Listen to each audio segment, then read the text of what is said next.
Tem que lembrar a tia ficando esclerosada que esquece de gravar. Então, para lembrar, né, o vídeo da Mônica, da última aula, em que ela lembra da questão do pai dela e tal, que, né, incentivou que ela continuasse a ler aqueles livros, porque por causa dos livros ela falava como doutora. E aí ela encerra esse episódio, né, a narração daquele episódio, dizendo: hoje eu sou doutora, e se alguém me enganou, alguma coisa assim, foi porque eu permiti. E se alguém sabe para que serve um curso de letras, né, num país onde o estelionato constituído, alguma coisa assim, eu não vou conseguir, eu não lembro, não cheguei a decorar a fala da Mônica, mas que ela fala em que o discurso é manipulado e ele foi apropriado pelo estelionato constituído, e aí ela diz com ênfase de que o curso de letras existe para evitar as falências, para debater em guichês e para dizer a esse estelionato constituído: não sou manipulável, não sou idiota e sei do que você está falando. Entendo o que você está dizendo, não sou manipulável, não sou um idiota. Por que isso é importante da gente tratar aqui? Por que eu estou pegando esse mote para as minhas aulas, para depois eu entrar nos pormenores da linguagem? Porque a gente precisa... É muito forte, né? Isso é muito forte. E esse vídeo da Mônica está no YouTube. Se vocês procurarem, vocês acham facilmente. Eu lamento muito ter perdido o áudio que ela mandou para mim. Já tentei recuperar, não consegui. Foi num outro aparelho. Mas isso é muito importante por quê? Porque a gente precisa ter claro na nossa cabeça que nada do que a gente diz é por acaso. Nada. Porque a gente não existe numa bolha. Eu falei isso lá na aula passada e eu vou retornar a esse assunto hoje. E eu peguei um trecho do mesmo livro que eu utilizei como base na outra aula. E hoje está um pouco mais textual, mas eu vou fazer o seguinte: eu não vou nem pedir para que vocês leiam esse texto, porque eu vou, assim, usar a leitura para explicar. Eu vou até projetar para vocês, se vocês acharem que vale a pena, mas eu vou parando e voltando a projeção para eu poder conversar com vocês a respeito desse assunto, tá? Mas eu vou começar projetando porque eu quero só relembrar rapidamente, refrescar a memória de vocês sobre a aula anterior, tá bom? Então, vamos começar aqui. Vocês estão vendo aqui linguagem e seus usos? Sim. Sim. Sim. Eu apertei aqui a projeção. Vamos ver, vocês vão me localizando aqui só para... Tá na tela inteira? Tá sim. Beleza. Sim. Belezinha. Vejam aqui que a gente tem diferentes... Ixi, peraí. Tum, tum. A Mari chegou. Beleza.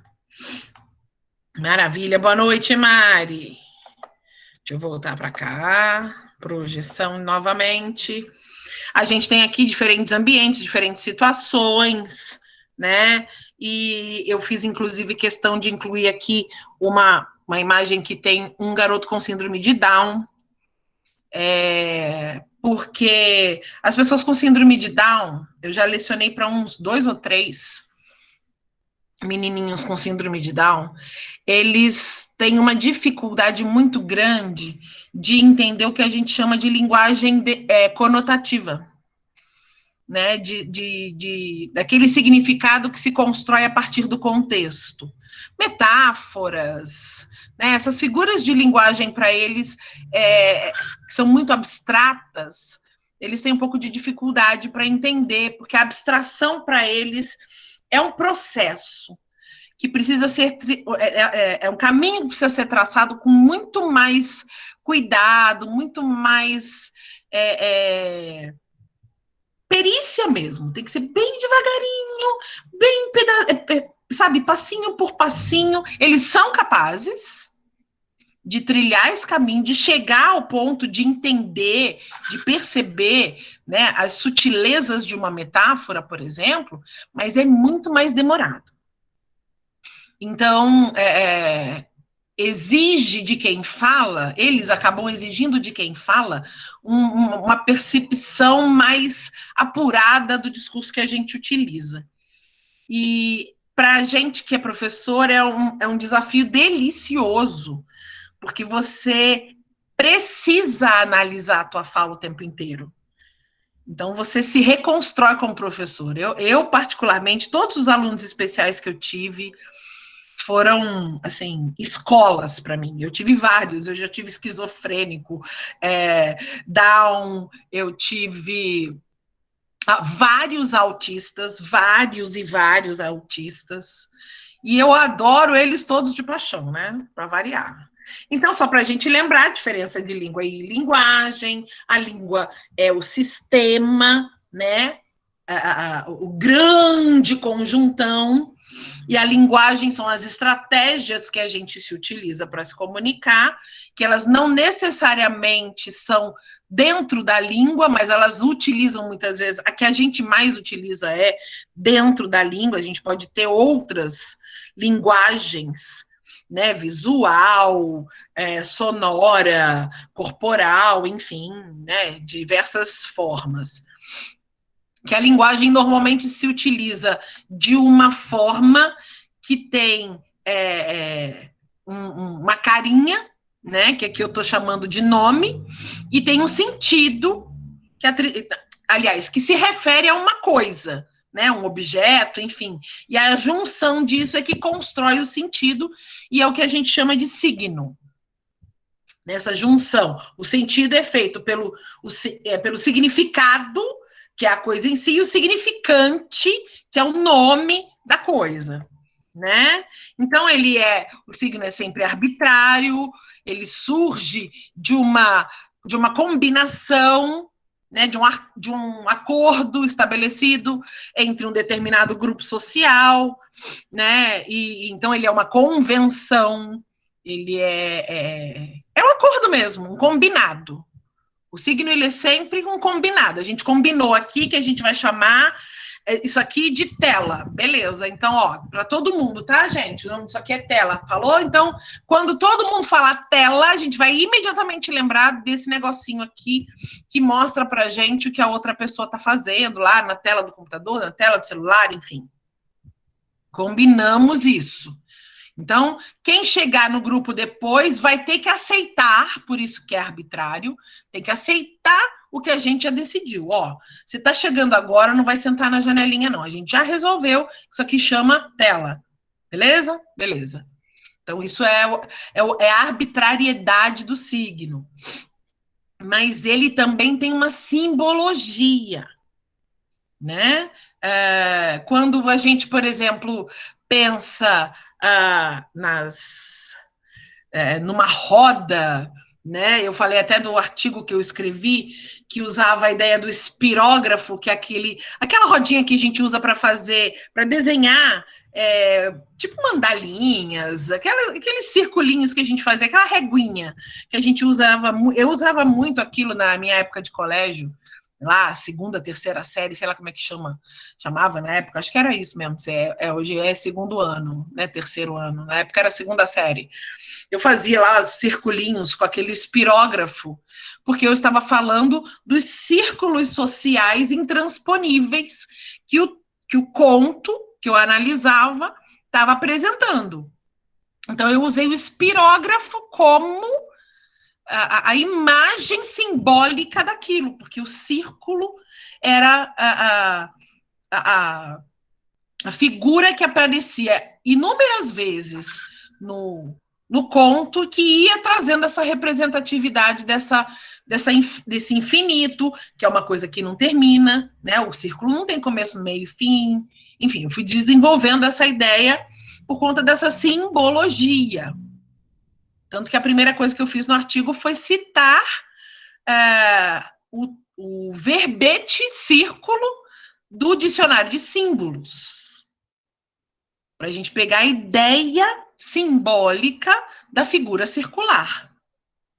Né? Então, ele é simbólico porque ele não se confunde com as palavras, mas ele entra no lugar das coisas e não, né? Aliás, ele não se confunde com as coisas. Ele entra no lugar e não nas próprias coisas, né? Ele simboliza aquelas coisas. Aí vem o ponto que eu estou querendo falar, né? A questão da linguagem e da visão de mundo, o quanto uma coisa reflete a outra.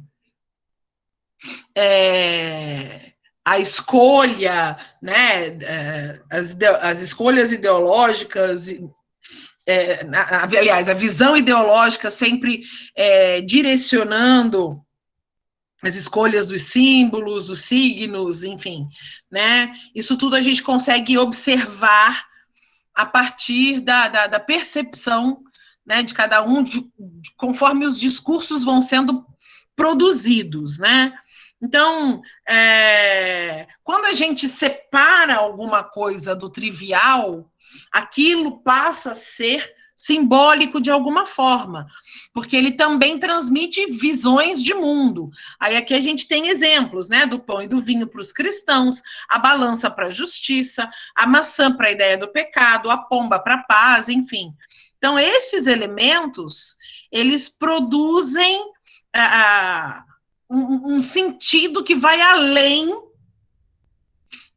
do sentido original de um dicionário, e aí ele carrega um elemento a mais, além dele ter um sentido contextual, ele carrega um elemento a mais de visão de mundo de quem está fazendo essa separação, né? Tá certo.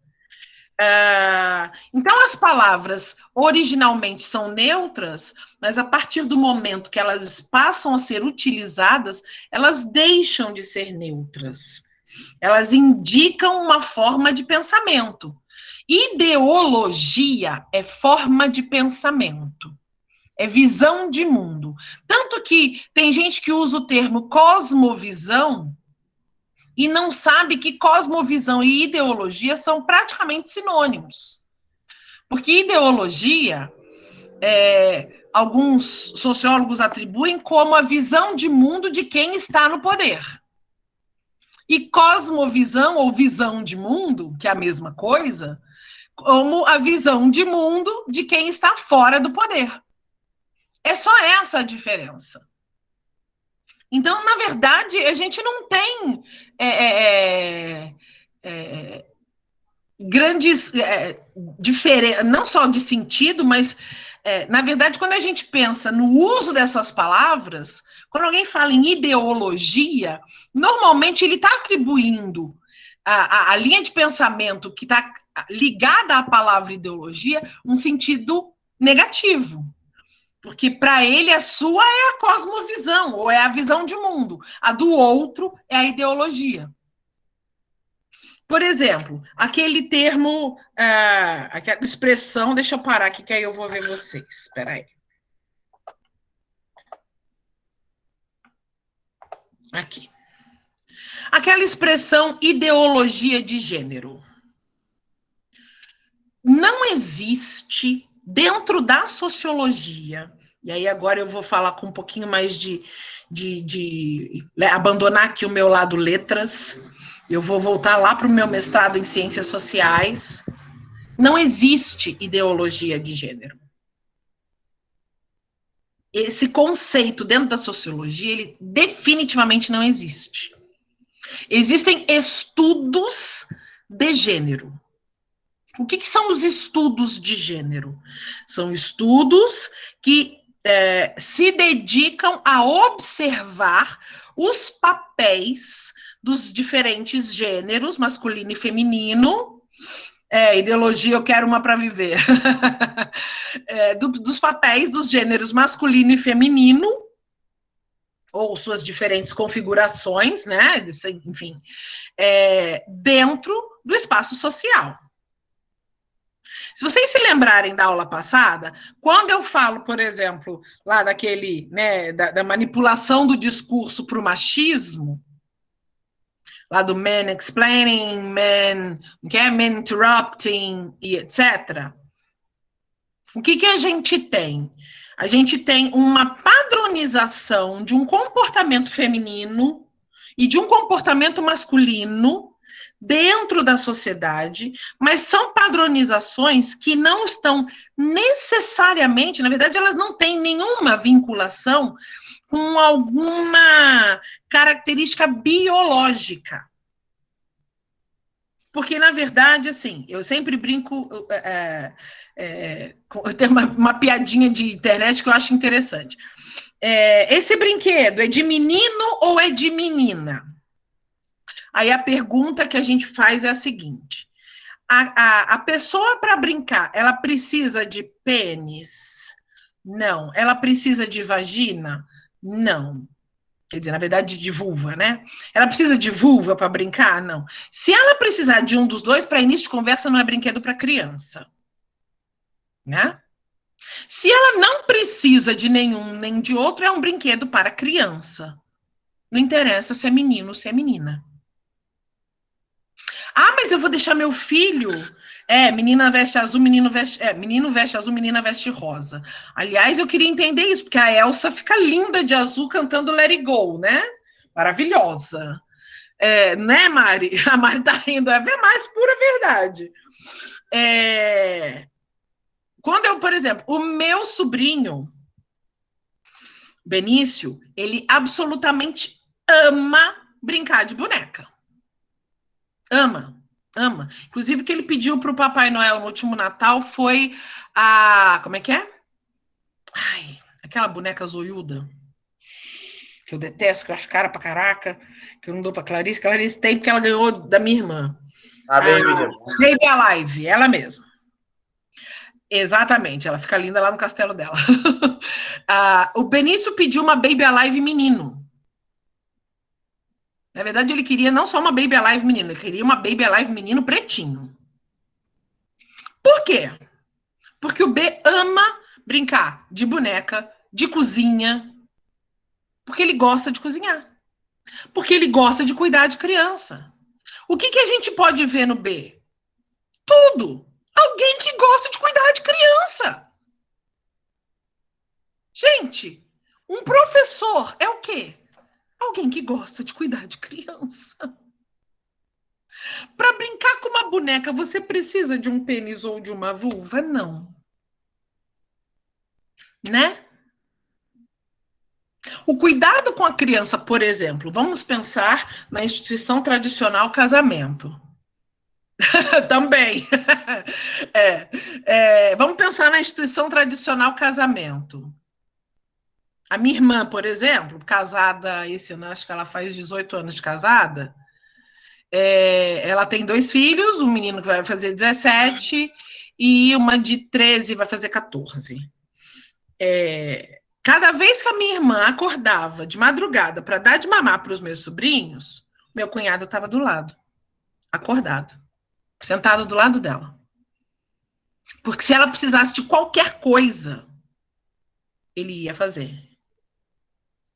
Quando as crianças pararam de mamar no peito, eles revezavam. Cada hora era um que levantava para dar mamadeira para a criança.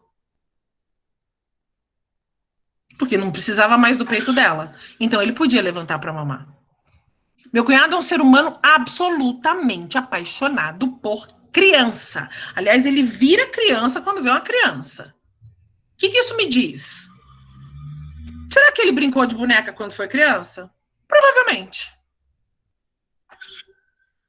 O que isso interfere numa masculinidade, numa feminilidade? Absolutamente nada. Isso indica que alguém vai ou não se tornar homossexual? Ninguém se torna homossexual. A gente não vira. Né? A gente não vira. Quando eu terminei o meu noivado de 8 anos, faltando 40 dias para casar, a coisa que eu mais recebi foi cantada de mulher. Absolutamente carente. Eu não quis, eu não conseguia sentir atração por mulher. Ainda ficava pensando às vezes, puxa, ia ser mais fácil, né? Pelo menos não ia ser mais tranquilo. Podia gostar, ia ser mais. Não, não dá, não consigo. Não é meu. Não sou eu. Se é a pessoa, é a pessoa. Não sou eu. Então, eu tive que dizer para as pessoas, amor, eu sinto muito, mas eu não consigo, não é meu. Agradeço, me sinto lisonjeada, mas para mim não rola. Eu lá me sentindo o cocô, a mosca do cocô do cavalo do bandido, né? Mas não rolou, não rola para mim, não é meu. Sou hétero, fazer o quê? Sou, né? É isso. A mosca, é. Se não for um mosquitinho, daqueles. Ai, que nojo, para. Então, o que a gente pensa vai aparecer na nossa fala. O resumo da ópera bufa é essa. E os estudos de gênero, eles vão observar isso. Por que o magistério é uma carreira né, primordialmente ou basicamente de mulheres, numa determinada faixa? Você quase não vê professores de primeiro segmento, você vê professoras. Por quê? Até pouco tempo atrás, historicamente falando, só mulheres podiam lecionar e tinham que ser solteiras. Não podiam casar. Depois, né, digamos assim, no que eles chamavam antigamente de ginásio, que hoje seria o Fundamental 2, né, já poderia haver homens. E aí você vai vendo, por exemplo, no meu curso de letras, que eu falo que eu brincava que era curso de caça-marido, a gente tinha, sei lá, 50 alunos, né, na turma que estava prestes a se formar, eram 3 homens. Nenhum dos 3 formou. Minha turma só tinha mulheres na formatura. Os 3 pararam. Chega no mestrado, a coisa já está quase meio a meio. No doutorado, está no meio a meio. Os professores de doutorado e de mestrado são mais homens do que mulheres. E negros. Professores negros. No doutorado, no mestrado eu tive quem? Acho que no mestrado eu não tive nenhum. Eu tive o Raimundo, que era, que eles chamam de pardo. Nem sei como é que o Raimundo se declarava. Raimundo Santos, que infelizmente já morreu. E só. No doutorado, o balé. Eu dei aula para um bailarino, lá em Piraí. Ele dançou muito aqui no Balé do Gacemes. Negro, maravilhoso, um garoto que é capaz de dar 10 piruetas seguidas sem desequilibrar, fez um teste para o balé de Nova York e hoje ele é bailarino em Nova York. Maravilhoso! O Caio. Lindo, maravilhoso. Acho que ele está no Brasil por causa da pandemia, acho que ele veio para o Brasil. E ele é de Arrozal, aliás, ele não é de Pirei, ele é de Arrozal. E no doutorado, eu tive um professor negro, que inclusive está aposentado da UFRJ, Alquimeno Bastos, só. Professoras, eu tive a Mônica, a Stefânia, a Mônica e a Stefânia, a Nélia quase foi da minha banca, mas não cheguei a ter aula com a Nélia e parou por aí. Na literatura, a Stefânia nem é da UFRJ, ela é da UF. Então, Na literatura da UFRJ, acho que são 2 professoras. O resto é homem. Pois é. No balé do Gaceme só tem o PV. Aí, quer dizer, não sei se, né, nessa época era o PV, mas hoje em dia é só o PV. É a Carol, a Melissa, a Isabel, né? A Carol, a Melissa, a Bia, a Cleide e o PV. A Bia é minha vizinha. Elegantérrima, linda de morrer. Eu sou amiga da Carol. A Carol foi professora da Clarice muito tempo. A Clarice parou por causa da pandemia. Mas até então, a Carol tinha sido, e o ano passado ela começou com a Isabel. Eu amo a Carolina de paixão. Carolina para mim, ela é hoje a melhor bailarina do Gacemes, assim, estourado.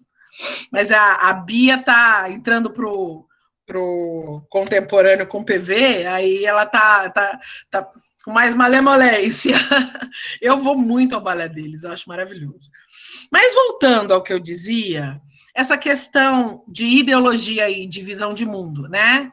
É bom a gente até entender essa questão, porque quando houve um movimento chamado Escola Sem Partido, que muitos governos já conseguiram, houve uma disputa muito grande governamental e tal, mas o pessoal ligado realmente, especializado em educação, já conseguiu derrubar, porque as pessoas acham que partido só existe partido político. Partido político não pode e não deve, não pode por lei e não deve entrar no espaço público. No espaço público, que eu digo, é na escola pública, no hospital público, eles não têm que entrar. Eles não podem, por lei, entrar. É proibido, por lei, por exemplo, haver campanha política dentro de espaço público. Então, por exemplo, se época de eleição... Oi, Marcos, boa noite. Época de eleição... Eu trabalhei 15 anos na mesma escola pública, lá em Piraí, municipal. Eu fui tudo que vocês possam imaginar dentro daquela escola. A gente não autorizava entrada de nenhum candidato. Teve uma vez que um cara, que era pai de aluno, entrou como pai de aluno, e ele era candidato, ele tentou panfletar e ele caiu na besteira de entregar um santinho para mim. Coitado. Meu querido, com todo carinho, amor e respeito, eu vou pedir para você guardar isso, porque, infelizmente, se você não guardar, eu vou ter que acionar as autoridades. Porque você sabe que é crime campanha política dentro da escola pública. Por isso que o servidor público é concursado. Porque eu tenho o direito de ter o meu pensamento e a minha opinião política sem que isso signifique uma demissão para mim. É por isso que eu tenho estabilidade. Para eu não ser demitida ao bel prazer de quem é o meu chefe. Então, vou te pedir, com muita educação, e eu chamei num canto, falei baixinho, não expus a pessoa, muito delicadamente. Vamos evitar um problema, né? Não custa. Guarda, por favor. Guarda, vou fingir que não vi. Mas aqui dentro não pode. Aí o cara ficou sem graça, tal, não sei o que, guardou. E ele viu que eu fiquei de olho para ver se ele ia fazer isso de novo com alguém. Que aí eu fiquei na marcação. Não pode, não pode. Não pode fazer isso dentro de um hospital público. Não pode se utilizar daquele espaço para benefício próprio. Não, isso é crime. Então, quando a gente fala de escola sem partido, as pessoas acham que a gente está falando desse tipo de... Com partido, as pessoas acham que está falando desse tipo de coisa. Não. A escola é um espaço de debate. É o lugar onde a gente vai proporcionar a troca de ideias. E é importante que a gente tenha o entendimento do que sejam essas ideias. E aí eu vou voltar aqui para os meus queridos slides, né, onde eu já estava. Exatamente. Eu não vi esse decreto, não. Depois eu quero ver. Se você tiver, manda para mim, por favor.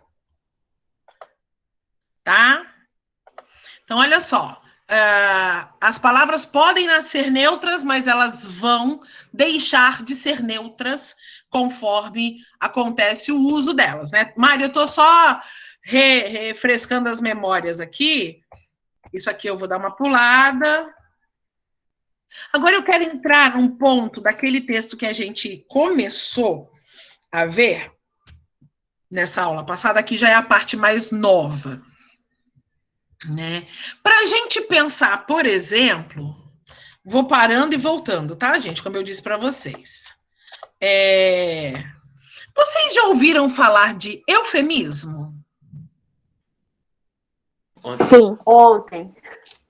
Sim, ontem. Olha, quem falou de eufemismo com vocês ontem? A Elisa? Literatura, aham. Isso. Gente, minha amiga, né? Ela não é minha amiga à toa. Vocês vejam que eu e ela, a gente é tão irmã que a gente pensa a mesma coisa. Então, né? Em vez de dizer, por exemplo, a minha irmã, a Débora, que eu falei agora há pouco, a minha irmã, ela trabalha com unidade básica de saúde da família. Ela é da área médica. Ela é fisioterapeuta, mas ela trabalha, né, com, assim, lá mesmo, direto com o povão. A gente, nesse ponto, é muito parecida. Então, quando um paciente morre, a Débora diz que ele tem alta celestial. É um eufemismo, né? Ou então, por exemplo, semana passada, faleceu a mãe de um grande amigo meu. E aí, quando ele me ligou para me avisar que a mãe dele tinha morrido, ele me disse assim: mamãe descansou. E como ela estava internada, tinha 15 dias já, a frase, né, mamãe descansou, mamãe teve alta celestial. Então, é eufemismo. Agora, às vezes o eufemismo, como nesse caso, por exemplo, né, da notícia, nós estamos vivendo um momento que, infelizmente, nós estamos tendo esse tipo de notícia constantemente, né? Nem agora há pouco a menina me escreve para dizer que a mãe está entubada. Eu já fiquei arrepiada aqui, desesperada. Meu Deus, Cleusa já está entubada, Senhor. Ela estava tão bem. A filha estava pior, está saindo do perrengue. E aí eu já estou toda arrepiada de novo. Então você já começa nessas coisas. Agora, às vezes, o eufemismo ele não é nesse sentido. Ele não é usado nesse sentido. Então, vamos prestar atenção nisso aqui que eu vou apresentar para vocês. Ó. Eu vou picando o texto para a gente poder ir entendendo. Eu enxuguei um pouco, porque ele é longo, tá? Dá um exemplo aqui. A troca de nomes que, na verdade, é a substituição de um termo pesado por um eufemismo, né? Imagina, por exemplo, num debate, aqui, por um acaso, o livro fala de televisão, né? Que está apresentando um jovem empresário. O que é um empresário? Alguém que tem uma empresa. A gente já acha que empresário é todo mundo que tem uma empresa. Pode ser um microempreendedor, pode ser o dono da Nissan. Estou aqui chutando porque é a marca do meu carro. A gente coloca todos eles no mesmo patamar. Então, aqui já começa um problema aqui de entendimento de classe social. Mas tudo bem, vamos lá. Então, né, as falas, esse livro aqui dos anos 90, tá, gente? Só para deixa eu tirar esse WhatsApp, ficou aberto, eu esqueci, esse plim toda hora me irrita. Então, deixa eu projetar aqui. Então, o que acontece? A gente viveu, principalmente nos anos 90, mas também, e a gente está vivendo isso cada vez mais intensamente, vindo das mídias, de todas as formas, assim, o retrato, a apresentação de um retrato dos empresários como o quê? Os administradores. A gente viveu muito isso na eleição de 2016. O gestor, que as prefeituras precisavam dos gestores, né, não dos políticos, né, a campanha antipolítica que a gente viveu. E aí, qual era o retrato desses gestores? Elegantes, pessoas boas, né?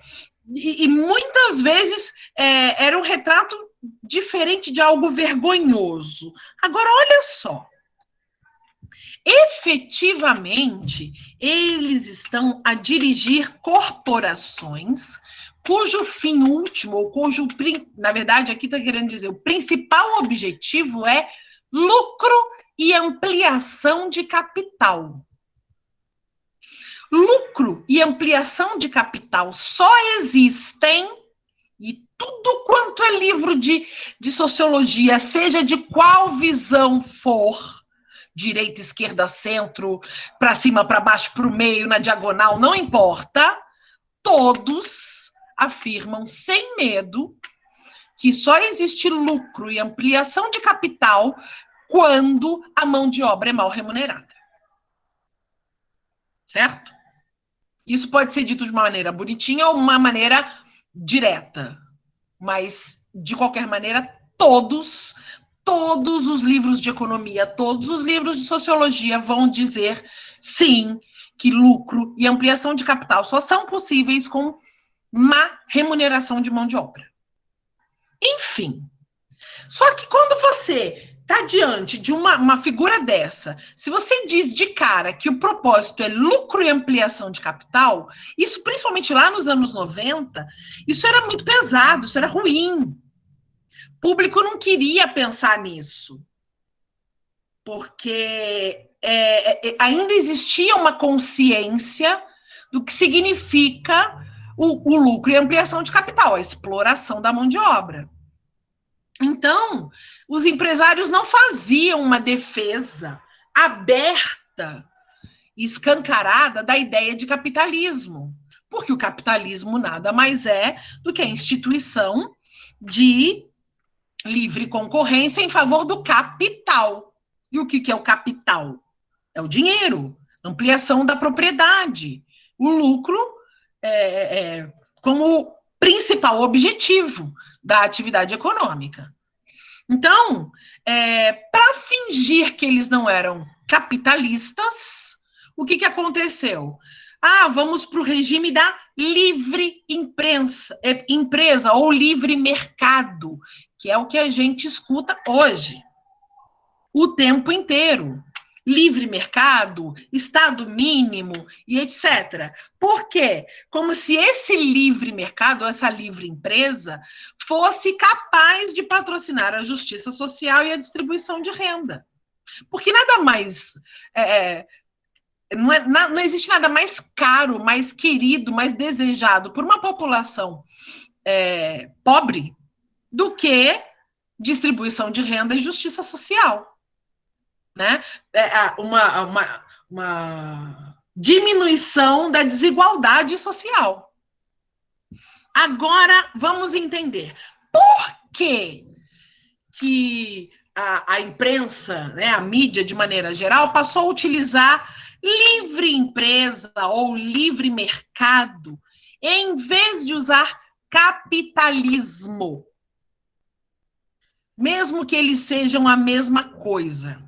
Né? A amplitude de significado engloba e transcende um ao outro, né, na verdade. Porque livre empresa, livre mercado viram um eufemismo. Então, essa alteração, essa troca do léxico, a troca da palavra, ou troca da expressão, não é só uma parte ou, né, de um processo sinonímico, ou seja, trocar 6 por meia dúzia, mas é um desejo de, como dizia a minha avó, dourar a pílula, de falar bonito para dar uma deschavadinha, dar uma disfarçadinha de alguma coisa que está desgastada, de uma imagem que pega mal, que não vai cair bem aos ouvidos do grande público. E aí eu vou até parar aqui rapidamente e conversar. Eu acho que eu já contei essa história para vocês, mas eu vou contar rapidinho. Adoçar o bico. Sabe o mel na chupeta? Então, contar uma história rápida. Ih, fugiu. Ah, lembrei. Eu acho que eu já contei essa história, que eu dava aula na comunicação, no curso de comunicação, aí um dia teve uma semana lá de palestras, não sei o quê, veio um cara bambambam do jornalismo, e aí ele estava contando que teve não sei se tinha sido ele ou um outro cara, que quando era estagiário ainda era estudante, conseguiu a chance de fazer, a Duda conhece essa história,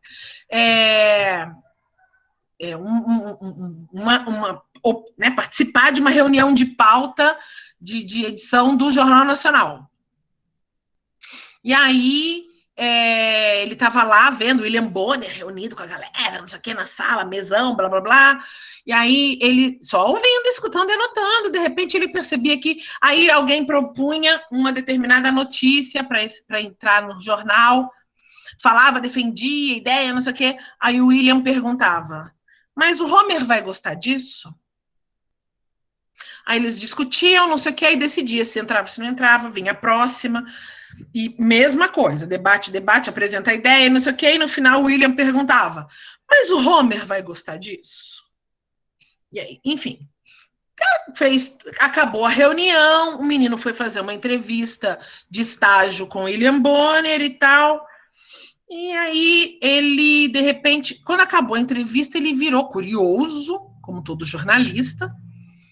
Posso fazer uma pergunta, quer dizer, mais uma pergunta? Quem é Homer?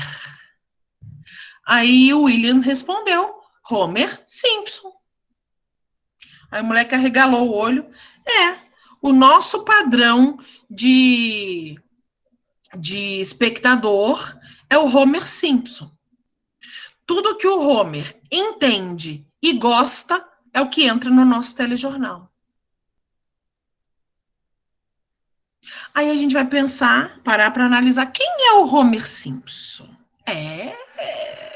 Como eu tô mais para Ele não lançou uma dessa, não lançou? É verdade, gente. Como eu tô mais para Lisa Simpson do que para Homer Simpson, eu só não sei tocar saxofone. Ele disse isso com todas as letras. E o cara contou isso numa palestra. Eu trabalhava na FOA na época, para o jornalismo do Unifoa, né? Tranquilamente. Que ele pense que um cara idiota como Homer é capaz de entender o que está sendo noticiado, eu acho até que é viável. Porque a gente tem que entender a norma padrão da língua como algo acessível, algo que simplifica o entendimento. Se é padrão, é para que todo mundo consiga entender. Certo? Agora, o gostar significa que ele entende o espectador do Jornal Nacional como um cara idiota, preconceituoso, porco, enfim, aquilo tudo que o Homer é, né, gente? Porque o Homer é nojento. A Mari tá com uma cara... Tadinha! O Homer é nojento! O Homer é o... Pior do que ele, só o Bart. Porque o Bart é ruim. O Homer também, mas o Homer ele é mais idiota do que ruim. O Bart é malvadinho mesmo. Como eu gosto da Lisa, então a Lisa rola uma super identificação assim com ela. Agora imagina, eu fiz questão de contar essa história para o meu pai assim que eu pude, para ver se meu pai... Eu acho que sim, hein? Você tá mais para Bart. Até o cabelo. No bom sentido, tá, meu querido? Sem zoação. Eu acho seu cabelo maneiríssimo. Assim, eu fiz questão de contar para o meu pai essa história, porque meu pai gostava muito de assistir, achava o William Bonner elegante, fino, não sei o quê. Falei, pois é, e ele acha que você é um Homer Simpson. Meu pai ficou marara, né? Ficou feríssimo. Enfim, a gente formula pensando em quem está ouvindo. E a gente analisa e cria um tipo, digamos assim, um tipo de telespectador, no caso deles, né? Para poder levar também, conduzir o pensamento daquelas pessoas para o que nos interessa. Então, um eufemismo, como a ideia de o livre mercado, em vez de capitalismo, né, como alguns mais ortodoxos aí dizem, o capitalismo, né? Tem gente que usa esse termo para deixar bem com cara de ruim mesmo. Então já é o padrão Globo, é isso aí. Né, para amenizar o capitalismo, então, o livre mercado, a livre concorrência. Eu acho a coisa mais absurda de todas, a meritocracia. Gente, que meritocracia? Que meritocracia? Vocês estão aqui com 2 professoras dentro da sala de aula. Vamos ser honestos. Está aqui uma paulistana, branca, de nariz arrebitado, com uma família estruturada, que um pai caminhoneiro se arrebentou, mas que não precisou trabalhar antes de entrar para a faculdade, fez faculdade presencial, conseguiu fazer faculdade pública, foi sustentada pelos pais até os 18 anos de idade. Não sou uma privilegiada? Sou. Tenho consciência do meu privilégio.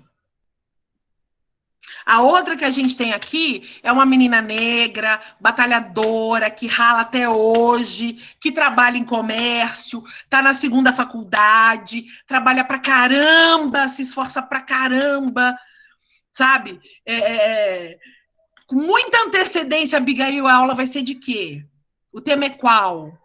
Que livro que você está pensando em trabalhar? Vamos, propõe debate. Você fez os slides? Manda para mim. Eu não estou falando de uma pessoa eu estou toda arrepiada, tá? Só para te informar. Porque eu começo a pensar nessa história, eu falo, cara, eu estou lidando com uma pessoa que dá murro em ponta de faca todo dia para ter condição de abrir uma câmera numa sala de aula como essa e se expor. Então, não dá para comparar a minha história com a história da Mariana. Eu sou mais velha do que ela? Sou.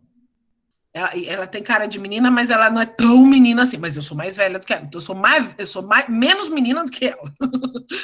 Mas os caminhos que a Mariana precisou traçar para chegar a concluir letras, agora fazendo pedagogia, eu não precisei fazer. Eu não tive as dificuldades que ela tem. Eu fui privilegiada, sim. Muito privilegiada.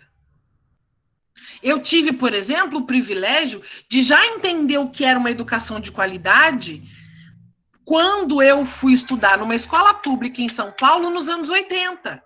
Aliás, de 89 a 91, na gestão do Paulo Freire na Prefeitura de São Paulo, no governo de Luiz Erundina. Eu fui aluna de escola municipal na cidade de São Paulo, quando o secretário de Educação era o Paulo Freire. Ali, vivendo Grêmio, vivendo todas essas coisas, nessas horas... Pois é, nessas horas a gente consegue entender, abrir a cabeça e falar, cara, isso é educação. Quando eu comparo o que as minhas irmãs tiveram na mesma escola, eu ficava chocada, eu falava, caraca, o que aconteceu com o Chiquinho, que era como a gente chamava a escola, Frei Francisco de Monte Alverne, a gente chamava de Chiquinho. O que aconteceu com o Chiquinho? O Chiquinho, na minha época, era uma coisa, 2 anos depois era outra.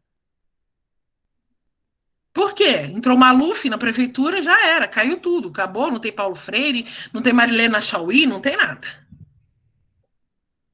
Não tem gente que vive, que respira educação. Agora, eu sou uma privilegiada.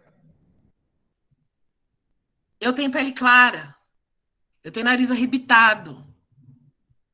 Eu não sou rica, mas eu tenho cara de rica. Eu sei que eu tenho. Não falo igual rica, que eu tenho consciência. É verdade, gente. É verdade. Não me orgulho disso, não. Não tenho orgulho disso, não. Aqui, a pessoa não tem nariz. O pouco que tem é tudo para cima. Né? Cai de cara. Eu tinha uma amiga que falava que se eu caísse de cara no chão, meu nariz não alcançava o chão. Não dava. De tão pequeno que ele é. Mas eu posso negar essa verdade? Não. Isso não facilitou? Ah, não exagera. CEO da Amazon não rola. Agora, eu posso negar que isso me favoreceu em muitos momentos? Não. Passei por gordofobia? Passei. Mas gordofobia não é racismo. Ah, mas aí é outra coisa. A pessoa, né? Eu tive que fazer um doutorado, trabalhando em 2 lugares, com uma filha pequena. Eu não vou dizer que eu não tenho méritos, mas o meu lugar de início não é o mesmo da Mariana. Então não dá para competir. A gente não tem como competir, porque ela parte de um ponto muito para trás do meu. Então, como é que a gente vai medir meritocracia aqui entre 2 pessoas? Foi muito mais fácil para mim chegar à universidade. Tudo bem, depois eu custei conseguir chegar ao mestrado, foram 6 anos para chegar no mestrado, depois mais 6 anos para o doutorado. Foi pesado? Foi difícil? Foi. Para qualquer mulher já é. Mas eu tive facilidades que a Mariana não teve. O meu ponto de partida foi mais adiante do dela. E isso é inegável. Isso é inegável. Então não dá para pensar quem tem mais mérito, Abigail ou Mariana. Não existe isso. Ah, mas a Abigail é pouca coisa mais velha que a Mariana. Não sei. Mari tem 30 e poucos, né, Mari? 30 e alguma coisa. 36, 7, uma coisa assim, não é isso? Eu tô indo pro 4-4. Então, assim, a Abigail não é, sei lá, 6 anos mais velha que a Mariana. Com a idade da Mariana, a Abigail era doutoranda. Não, ainda não. Era mestra. A Mariana não é mestra. Eu não parti do mesmo ponto que ela. Eu tive privilégios que ela não teve. Então, não podemos comparar essas histórias. Agora, se estamos todos no mesmo ponto de partida, por exemplo, num concurso público, existe um mínimo de exigência. Qual é o mínimo de exigência? Todos formados em letras, blá, blá, blá, blá, blá, blá, blá, blá, blá, blá, blá, blá. Existe aquele ponto de partida ali mínimo. Ali, a partir dali, vamos entrar em competição. Aí sim, vamos medir o mérito. Daí para cima, a gente vai entrar em competição e vamos ver quem pode mais. Aí é diferente. É muito diferente. Então, passar num concurso público, sim, é por mérito, porque todos partem do mesmo lugar. Agora, num geral, dentro da vida, vencer, a gente brinca, muita gente brinca. Vamos falar em meritocracia, então beleza. Vamos pegar todos os milionários, vamos deixar eles zerados, vamos entregar um salário mínimo por mês para eles, vamos ver quem consegue ficar, quem vai ser o primeiro milionário. Ninguém.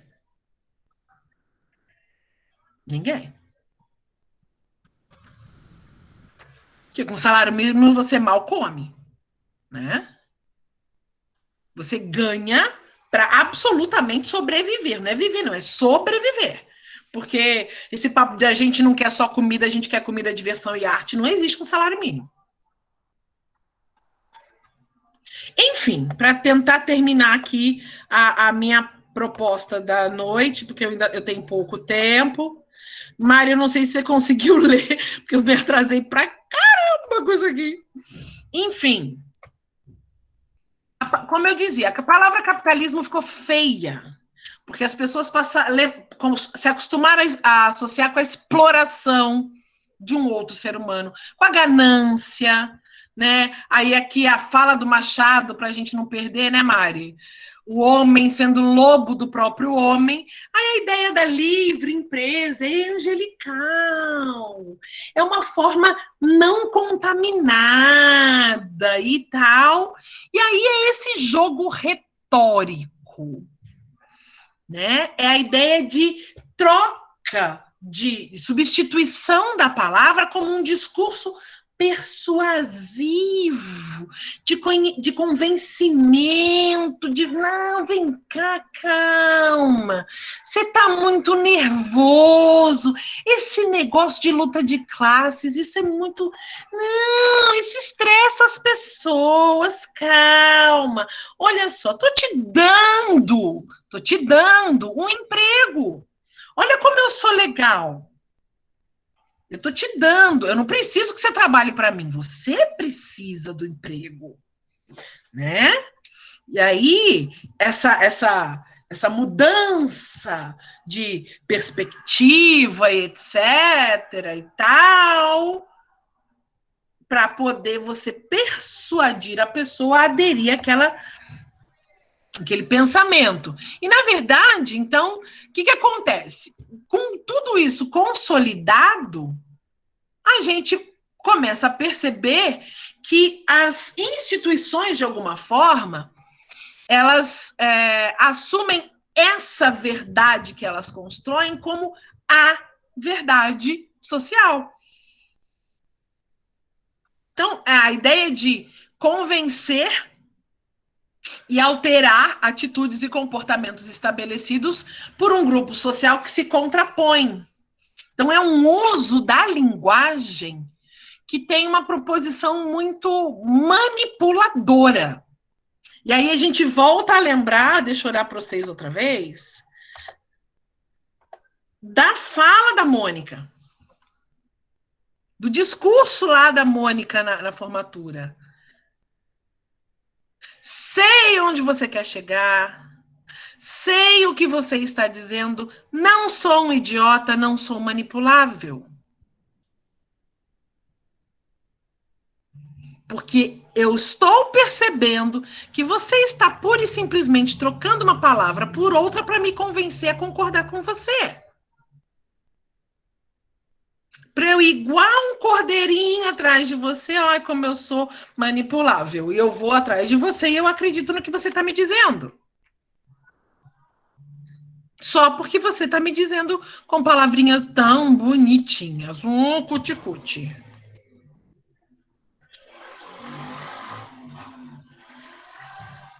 Então, o ensino da linguagem, ele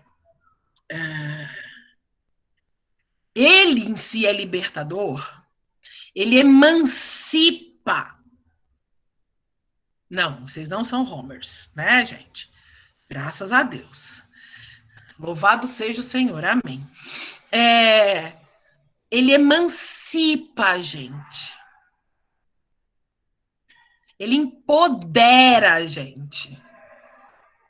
Porque a gente consegue, às vezes é tão engraçado, às vezes eu tô na casa dos meus pais e a minha mãe tem mania de deixar a TV ligada para fazer companhia, né? Às vezes ela fica muito sozinha em casa, larga a TV ligada, e às vezes assim, vai trocando de canal e tal, mas vira e mexe, cai na Globo. Então, às vezes, essa semana teve um daqueles programas ditos femininos, que eu acho chatíssimo. Aquele povo que faz fofoca e comida, fofoca e comida, fofoca e comida. Como se a nossa vida fosse exclusivamente fofocar e cozinhar, né? Também, mas o BBB eu falo que ali é um laboratório, aquelas pessoas são todas ratinhos de laboratório. Isso é uma outra história. Aí teve uma hora lá que alguém estava falando alguma coisa, passou uma notícia lá e tal, que eu nem lembro que notícia que era, mas eu sei que assim, era um troço tão nada a ver,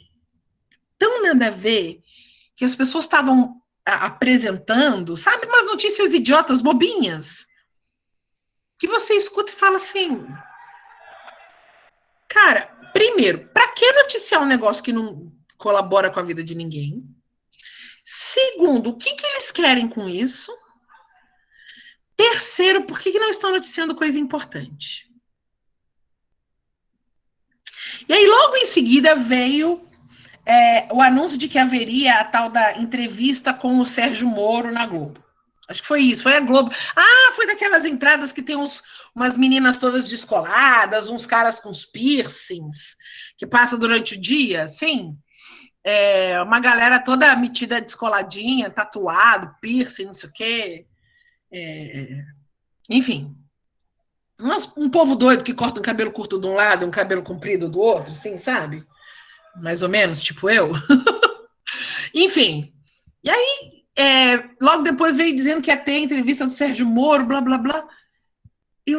Gente, eles estão dando voz para um sujeito que a galera já provou que fez um monte de cagada, porque o hacker que deu todas as informações para o Supremo, quando apresentou as mensagens lá, aparece com todas as letras Rede Globo, Vladimir Neto, que é o filho da Miriam Leitão, que é o cara que escreveu o livro sobre a Lava Jato, enfim.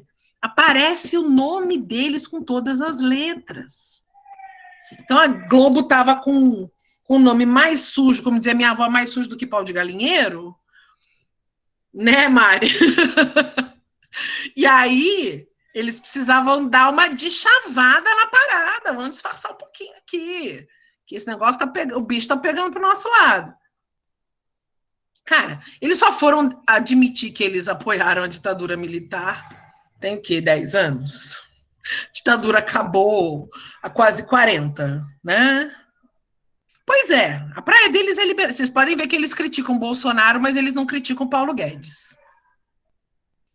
Momento algum eles falam mal da política do Paulo Guedes. O mundo inteiro já está desfazendo todo esse tipo de político. Pois é, de política, né? Tipo o que aconteceu lá no Chile com a reforma da Previdência, que deu aquela confusão toda. Mas a Globo não mete o pau no Paulo Guedes de jeito nenhum. Fala mal do Bolsonaro, mas não fala mal do Paulo Guedes. Enfim, quando a gente começa a abrir os nossos olhos e os nossos ouvidos para esse tipo de coisa, a gente começa a perceber essas nuances desses discursos. Você começa a pegar as coisas. Às vezes, num estalar de dedo, você fala, caramba! Por exemplo, eu fui esclarecer uma vez, recentemente, para uma pessoa muito querida, uma... Peraí, Roberto, deixa eu ler. Brasil não existe racismo. Você vê, olha só. Não existe racismo, não, né? Não. E eu sou quem? Deixa eu pensar aqui. A Reese Witherspoon. Loira, baixinha, sem boca. Sou a própria. Não sou nenhuma coisa dessas. Não sou loira, não sou baixinha, não sou magrela e tenho uma boca. Então. Pois é, vai vendo aí. Mourão. Aquela. Deixa pra lá. Quieta, Abigail. Quieta, Abigail. Já perdi o raciocínio. Do que eu tava falando? Ah, sim. Tava comentando, tentando desmentir uma pessoa... Que não criticava o Paulo Guedes. Fake news. Tava tentando desmentir para uma pessoa muito querida uma notícia falsa. Aí a pessoa... Quer aparecer mais alguma coisa assim? Não. A tal da notícia, desmentir para essa pessoa a notícia falsa, chegar com toda a gentileza, toda a educação, olha só, essa informação que você está divulgando, ela é mentirosa, as coisas não é bem assim, não falei mentirosa, não é bem assim, toma cuidado, né, porque você acaba, assim, na sua ingenuidade, na sua boa vontade, você acaba, às vezes, divulgando alguma coisa que não é verdade, e isso é perigoso, e tal, não sei o quê, blá, blá, blá, blá, blá. A pessoa virou para mim e falou, você vem com seus diplomas e eu venho com a minha opinião. Eu arregalei o meu olho e fiquei quieta, porque eu não tinha o que dizer. que eu vou falar depois dessa frase? Eu não vou dizer para vocês, eu vou voltar até lá na fala do Elael. É nada.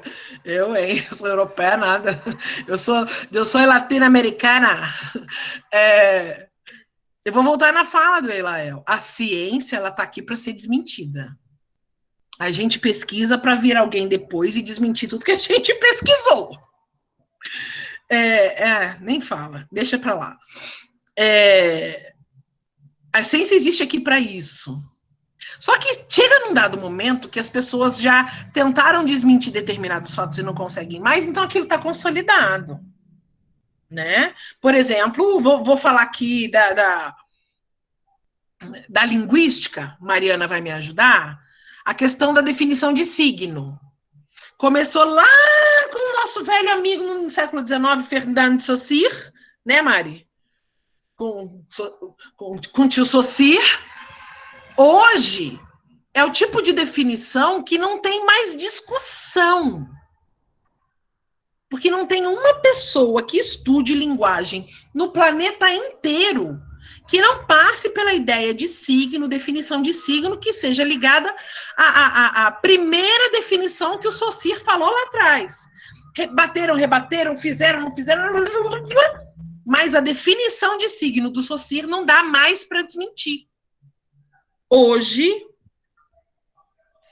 Pois é, eu era fã do Bozo, não fala não, vi tanto aquele programa. Hoje, é o tipo de conceito que a gente não rebate mais, porque está estabelecido. Agora, existem outros que ainda estão em processo de ser rebatido, e é assim que funciona a ciência, e é assim que a gente tem que entender. Ninguém é dono da verdade. A gente está aqui para mudar de opinião. Pessoas inteligentes mudam de opinião. É para isso que a gente pesquisa, para isso que a gente estuda. Né? Eu vou ficar pensando do mesmo jeito a vida inteira? Caramba, então eu sou uma pedra. Né? Minha cabeça é uma pedra. Não entra. Aí eu vou falar como falava meu professor de inglês lá nos anos 80. Agora, pedra e molidura, tanto fura até que bate. Pelo amor de Deus. Tem que ter... Você nunca ouviu falar do palhaço Bozo, Carlos? Sai. Depois eu vou procurar uma foto dele. Com aquele cabelão laranja assim, um sapatão desse tamanho. Não quer a musiquinha? Alô, criançada, o Bozo chegou, fazendo alegria para você e o vovô. Ai, muito bom! A denúncia da idade. Enfim, lá nos anos 80, gente, isso é velho. Então, às vezes a gente prova determinadas coisas. Claro que pode vir uma outra pessoa e provar diferente, porque as coisas mudam. Mas se existe uma prova, contra fatos é difícil argumentar, né? Então, se alguém diz, por exemplo, na universidade pública, isso para vocês que vão entrar lá, né? Pelo amor de Deus, vocês vão. Universidade pública só tem gente fumando maconha, fazendo sexo dentro dos laboratórios. E, gente, me mostra onde. Que eu estudei em 3. E eu não vi isso. De coração para vocês que eu não vi. Nas festas é outra coisa. Tem festa? Tem festa. Calorada, então, é fã da festa. Nas festas, lá, o Bozo. A calorada é fã da festa. Na festa de calorada tem? Tem. Na festa de calorada tem. Tem. Tudo quanto é tipo de droga lícita e ilícita, porque tem muita gente chapando coco também, e tem gente fazendo todas as estripulias em todos tem. Eu nunca fui à festa de calor, nunca eu tinha medo. Na minha época morreu num trote um garoto lá na USP, um japonesinho, morreu afogado numa piscina. Eu tinha pavor de festa de calor, morria de medo. Coisa de gente cagona mesmo, eu era muito medrosa, sempre fui muito medrosa dessas coisas. E a minha mãe é até hoje aquela mãe assim. Se você quiser ir, você vai. Mas, na minha opinião, aí ela faz toda aquela chantagem emocional, aí você fica morrendo de medo e não faz. Até hoje ela é desse jeito. Então, assim, eu não ia à festa de calor, morria de medo, não tinha coragem. Mas depois eu escutava todas as fofocas, né? Porque não tem como, roda o corredor inteiro da universidade inteira, enfim, é isso. Rural, então, pai do céu. A Rural, a gente brinca que é a Woodstock do Rio de Janeiro. Então, é só você pensar, né? A cara da Mariana. É você pensar no festival do Woodstock. Pois é. Só tem maconheiro, aí ele vai para a UERJ. Na UERJ, gente, não tem nem direito de fumar maconha, gente. Aquele prédio cinza, duro. Você vê? Na Rural, beleza. Se você disser para mim que a galera fuma maconha na Rural pra caramba, fuma. Fuma. Agora, eu vou dizer uma coisa aqui como professora com muita honestidade. Eu dei aula para EJA há muitos anos. Muitos anos. E muitas vezes eu preferia que meus alunos fossem para aula com maconha na cabeça. Estou sendo muito honesta. Porque às vezes era só com a maconha que eu conseguia dar aula. Era só com eles tendo... A gente tá brincando. E ó, fulaninho tá cheio de saci. Tá rodeado de sacizinho. A gente tinha essa gíria nossa lá, porque a gente já entrava na sala, o garoto tava lá, e aí, professora, você tá bem? Ai, amor, a tia tá ótima. Graças ao bom Deus. Amém, Senhor. Então, vamos lá. E prestava atenção, participava da aula. Agora, sem a tal da maconha, você vê, dependendo do congresso, você tem mais isso trabalhando do que estudando. Agora, sem o tal da maconha, os moleques perturbavam a vida. Mas perturbavam pesado. E muitas vezes na EJA, você tem uma diferença muito grande de idade, porque você tem aqueles meninos que repetiram 500 vezes e aí a galera empurra para a EJA, e você tem aqueles meninos, às vezes também. E aí você tem aqueles senhores que ficaram muitos anos sem estudar e voltam para estudar e tal, e querem aprender. Então, se o moleque fica perturbando, ele atrapalha aquele que está a fim de aprender. E muitas vezes eu falava assim, ai, Senhor, eu sei que eu não deveria, mas eles podiam bem dar um tapinha naquele cigarrinho deles. Deus me perdoe esse cigarrinho do capeta, mas eles bem podiam dar um tapinha naquele cigarrinho deles, entrar na sala calminho. Eles aprendem. Chegava no final, na hora da prova, eles sabiam fazer a parada. Eu ficava tão feliz que eu conseguia dar notinha para eles passarem. Então, muitas vezes, do fundo do meu coração, eu pedia para o Papai do Céu, olha, eu sei que vocês estão rindo da minha cara. Ai, Senhor, né? Só um pouquinho. Eu sei que a maconha, ela causa menos dano neurológico do que muitas outras drogas. Inclusive, por exemplo, ela está sendo estudada para uso, inclusive, para Parkinson. A minha mãe tem Parkinson. Eu tô de butuca nessas pesquisas aí, porque se for necessário, eu vou atrás para minha mãe. E tô me lixando para o preconceito das pessoas. Se a maconha for ajudar minha mãe a ter uma vida melhor, a minha mãe vai usar maconha. Vai usar cannabis, sim. Se isso for melhor se for melhorar a qualidade de vida dela, se ela parar de ficar com a mão toda travada, tremendo, perna tremendo, vai. Tô nem aí, gente. Quantas crianças pararam de ter convulsão uma atrás da outra por causa de uso de cannabis? É muito uso terapêutico da maconha. Então, eu não estou preocupado com isso, não. Eu sei o quanto a minha mãe sofre de ver a sua limitação física e as coisas que ela precisa deixar de fazer por causa disso. E se houver uma chance dela ter uma coisa melhor... nem pisco. Eu não estou nem aí. Eu vi era acho que era tipo um documentário, não sei, de um cara que tinha Parkinson um grau muito alto. E ele não conseguia nem se mover, ficava em colapso o tempo todo. Só depois que ele fumava que melhorava e ficava mais ou menos ainda. Assim, não sei como é que seria no caso. Minha mãe acho que não sabe nem dar um trago. Ela acho que ela nunca botou um cigarro nem na mão. eu namorei um fumante, eu nunca dei trago, mas eu segurava aquela parada de vez em quando pra ele, ficava irritado, aquele cheiro na minha mão. Mas, enfim, não gosto do cheiro, acho desagradável. Fala, João. Tem um vídeo muito interessante, eu não sei se vocês já viram, mas é de um senhor, de um menino, na verdade, que ele fez, do pai dele, que ele tomava uma colherinha por dia. Era como se fosse não uma geleia, mas era meio líquido até. E ele tinha, acho que se não me engano, Alzheimer, daí na hora de dar banho ele batia o pai, no caso, batia no filho, batia na esposa, enfim, ninguém tinha controle. Aí ele começou a fazer o tratamento com a maconha, né? E depois de um ano, o menino gravava o vídeo chorando, dizendo que o pai dele, além de estar controlado, conseguia dizer eu te amo para a esposa. Jesus. Então, tipo assim, pra gente ver, né, que a medicina e a ciência não é qualquer coisa. Exatamente. Sabe? Se as pessoas falam que tem efeito, é porque tem efeito. Não vai ser a minha opinião em cima de um preconceito que vai mudar aquilo ali. Exatamente. Então, é muito importante a gente, às vezes, abandonar um pouco o nosso preconceito que a gente acha e entender que se a ciência está falando é porque funciona. O cara que tinha Alzheimer, que batia na esposa e no filho para tomar banho, conseguindo dizer eu te amo para a própria família depois de anos de tratamento. Tô toda arrepiada aqui. Tô toda arrepiada aqui, João. Linda a história. Depois eu vou procurar o link, eu posso até mandar no grupo, caso vocês queiram. Isso. Manda no grupo que eu vejo lá também. Okay. Então, amores, para eu tentar terminar aqui, porque a professora fala mais do que pobre na chuva, sendo ela pobre e anda na chuva sem guarda-chuva. Então, sou eu mesma, né?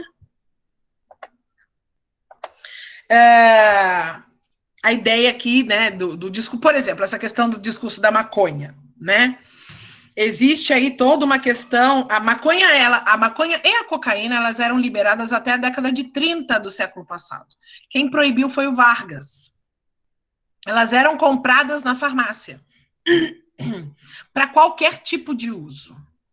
E aí, como elas também eram usadas para fins recreativos, teoricamente, ou na prática mesmo, né, se a gente for chamar assim, o Vargas começou a proibir um monte de coisa que tivesse cara de recreação. Jogo, uso de drogas e etc. Assim, particularmente, eu tive depressão e ansiedade, crises pesadas no final do doutorado. Comecei a tomar antidepressivo pesado e eu tô na fase de começar, eu já diminui muito a dose, então estou começando a entrar eu adiei por causa da pandemia, mas tô na fase de diminuição bem drástica de doses para poder eu parar. Aí eu pergunto, qual é a diferença entre os remédios que eu tomo e, por exemplo, a maconha, pensando na questão da depressão e da ansiedade? Não sei. Honestamente, não sei. Mas aí isso tudo entra o quê? Na questão do discurso dominante. Porque o discurso dominante colocou na nossa cabeça que a verdade é a verdade dele, dominante. Qual é a verdade dele dominante? Que maconha, cocaína e etc, são coisas perigosas. E eu acho que se é perigoso, tem que ter controle e não proibição.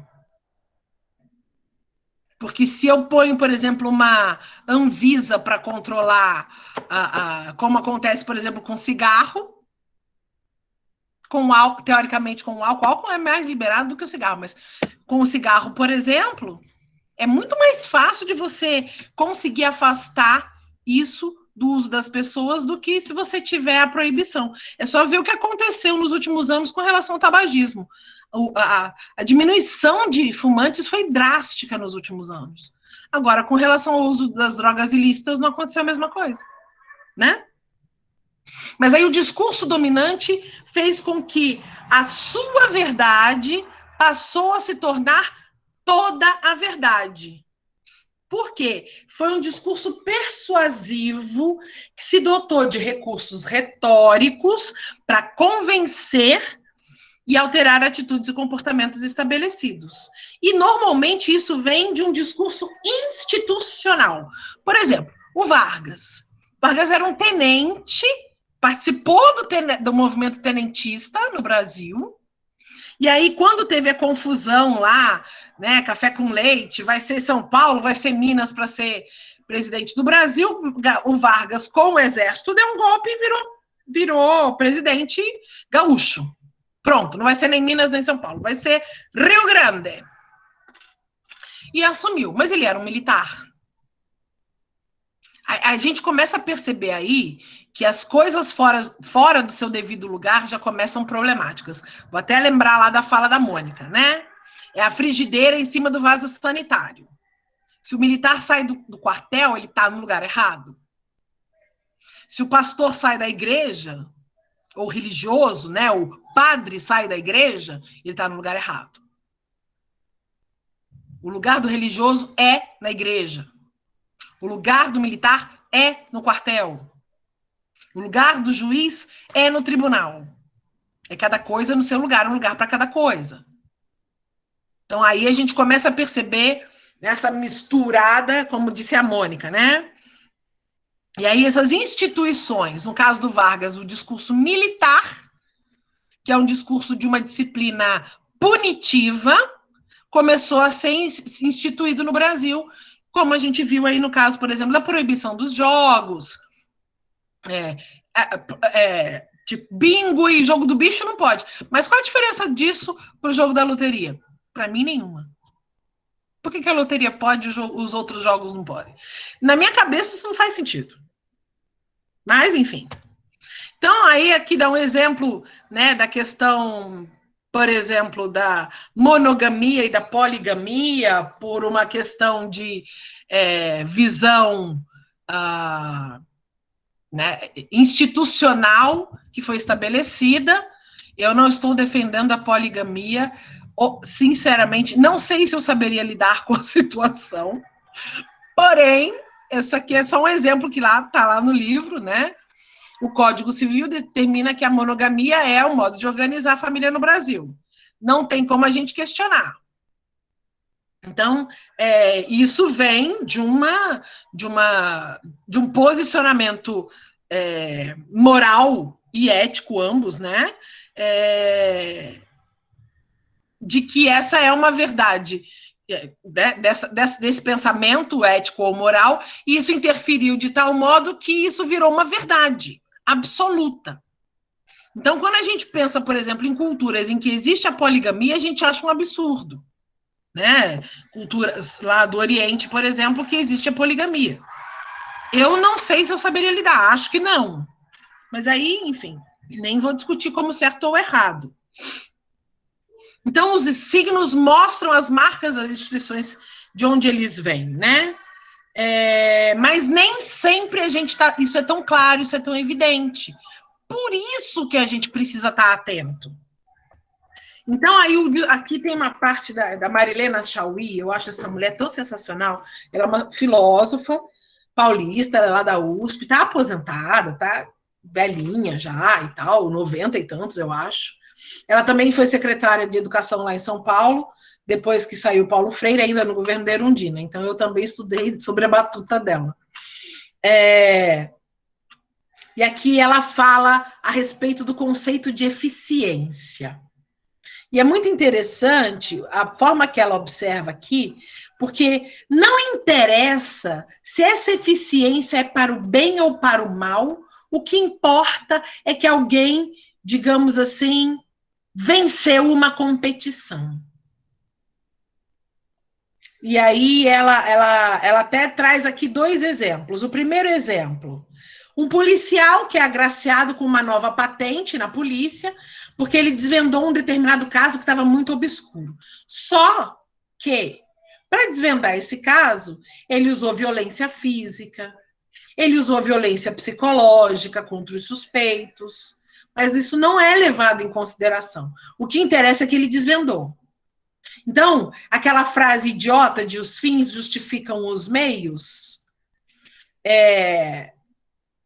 para eles é o que interessa. O negócio é que ele conseguiu.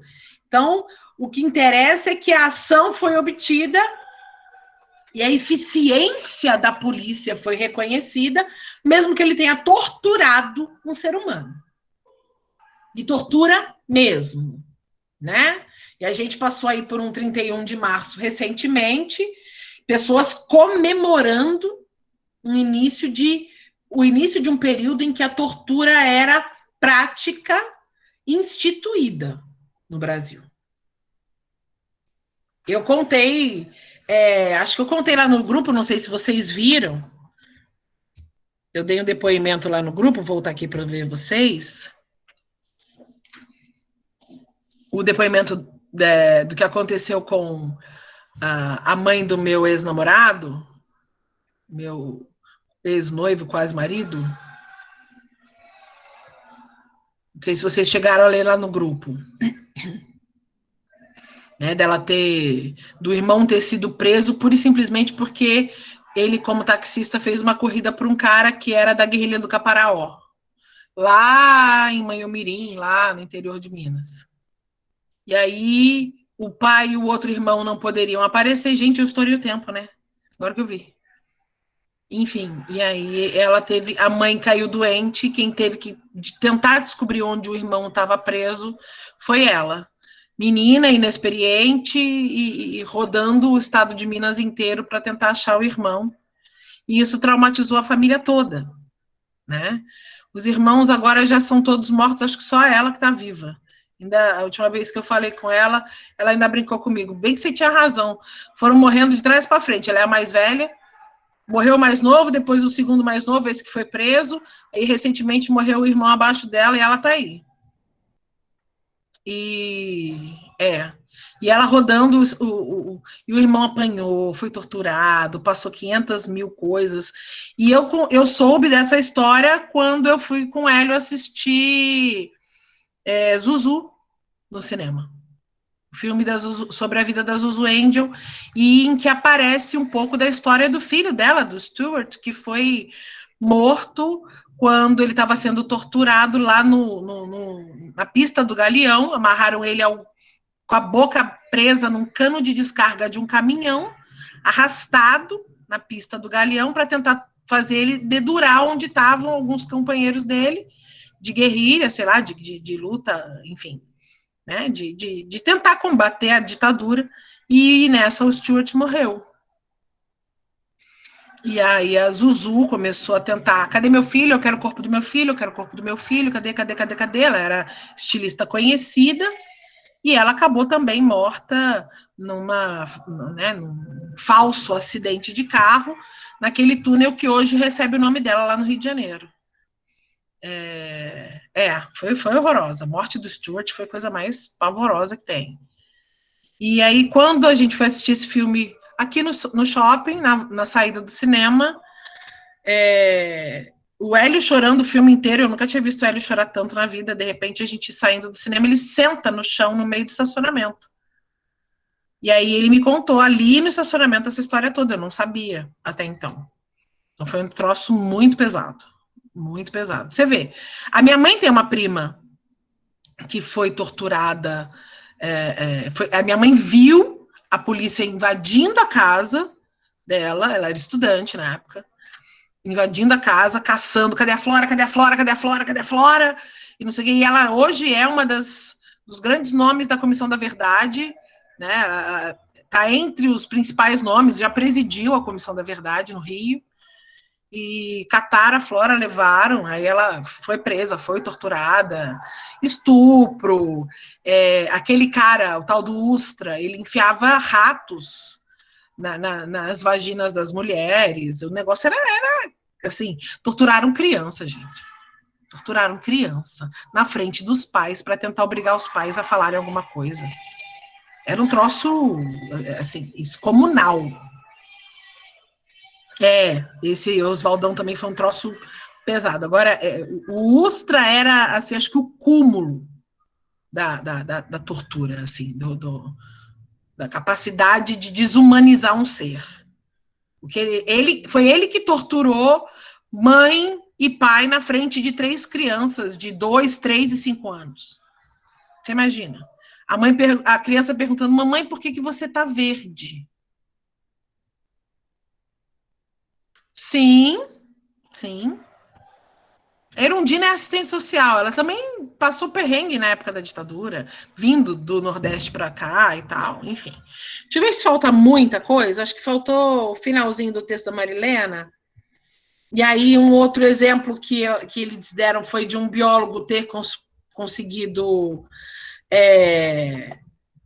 encontrar a cura do câncer. Enfim, eu vou fazer o seguinte, esse final eu vou deixar para a próxima aula, que aí eu já vou entrar nas estratégias de leitura, que vão ser, por exemplo, o caminho para a gente conseguir identificar essas questões. Porque eu já invadi a aula alheia e eu sou muito cara de pau. Tá? Amores, a gente ainda está numa fase mais debate, assim, e tal, eu falando pra caramba, nem deixa a Mari falar, coitada da Mari, eu falo demais. Mas aí na semana que vem a gente vai encerrar isso, e aí eu vou entrar numa coisa um pouco mais leve, mais tranquila. Vamos falar do patinho feio, vamos falar de piadinhas e tal, vai ser mais tranquilinho, mas para a gente pensar em estratégias mesmo, tá? Tem um textinho do patinho feio tão legal, tão divertidinho, para dar uma aliviada, né? As nossas aulas estão um pouco pesadas, vamos pegar um pouco mais leve, tá? E semana que vem vocês têm Ciro e Luísa, a flor da Lulu, que eu amo tanto, tá? E o Ciro, com toda a sua seriedade, com a sua impostação de voz, acho a voz do Ciro máximo. O Ciro falando é muito, muito bonitinho, todo formalzão, assim. Acho muito legal. Aí junta o Ciro com aquela doçurinha, assim, da Luísa. Acho lindo. Enfim, amores, obrigada. Vocês são perfeitos, maravilhosos, amo. Curtam a semana, aproveitem a semana, cuidem-se, pelo amor de Deus, pelo amor de Deus, se cuidem, não quero saber notícia de ninguém doente, pelo amor de Deus. Alivia o coração da tia, faz favor, tia não quer ficar com o coração mais apertado do que já anda ultimamente, quebra meu galho, tá? Alivia, por favor, tá bom? Amores, beijos, vão com Deus, durmam. Não, vocês têm mais aula, não dorme nada. Beijocas, fiquem com Deus. E agora? Eu não sei mais como é que funciona esse negócio. Acho que eu tenho que parar para poder depois o Davi colocar lá, né? Eu sou abusada. E aí o Davi que põe para mim, eu sou muito cara de pau. Vou falar com ele. Vou sair então, tá, gente? Beijo. Até.